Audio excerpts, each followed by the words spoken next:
your plants. I don't know if you've ever had, I've had tomatoes that they're doing beautiful, and I get these beautiful tomatoes, and then somewhere halfway in the summer, you start noticing these leaves with the black spots on them. Yeah. And then you're pulling them off because you don't want it to grow, and then they don't have any leaves to get the sun, and then the next thing you know, the plant's just blah. So that's when you need this. Mold, mildew, fungus hates cinnamon, just hates it. And this is the easy peasy solution, and this is really best used as a preventative.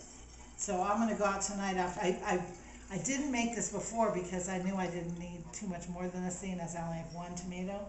So so tonight, when we're done, I'm going to go out there and we're going to go feed the garden. Yeah, and we're going to spray, we're going to water we're going to use with the stuff she's We'll use our bug spray before we go out. Yeah.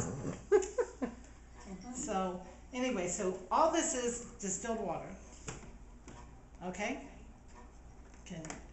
And this is a Bragg's Aminos bottle of vinegar. It's glass. It's really important to use glass for this particular recipe because we were at the Red Tent a couple weeks ago, and I got an iced tea, and I thought, ooh, let me put a little cinnamon oil in my tea because cinnamon oil sweetens the tea without any sugar, and it tastes really good. I just love to put it in my tea. Well, I put it in my tea, and the next thing I know, the tea is all over the place because the cinnamon oil ate right through the styrofoam cup that the tea was in. Because it's really strong. So you don't want to put it in the plastic because it's going to leach out the plastic, and it's strong stuff. And another thing about cinnamon bark, I love this, and I actually I have it on my diffuser right now that I'm wearing. It's a personal diffuser that I made. But it's for success, and one of the oils I use for success is cinnamon. But you always want to dilute it with like jojoba oil or olive oil or something else, because otherwise you're going to burn your skin, because this is a hot oil. So for 1 whole gallon of this, if you were to make the spray by the gallon, if you had more than one tomato plant, you only need 10 drops for a whole gallon.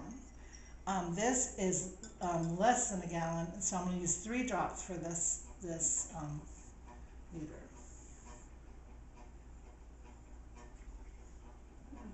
And it's one of those things we gotta wait, but it will come eventually.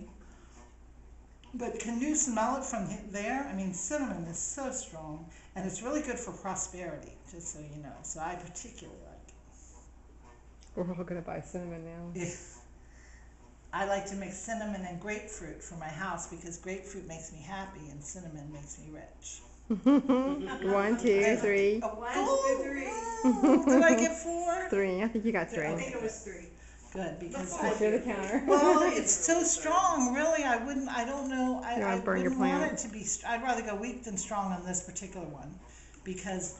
So I just shake it up, and I'm gonna just spray this on my tomato plant, and it's gonna prevent the wilt and the black spot and all those fungal infections that come. Now you can also use patchouli oil, or I want to say, let's see. Yeah. Is it you could also use patchouli or tea tree, but I hate tea tree.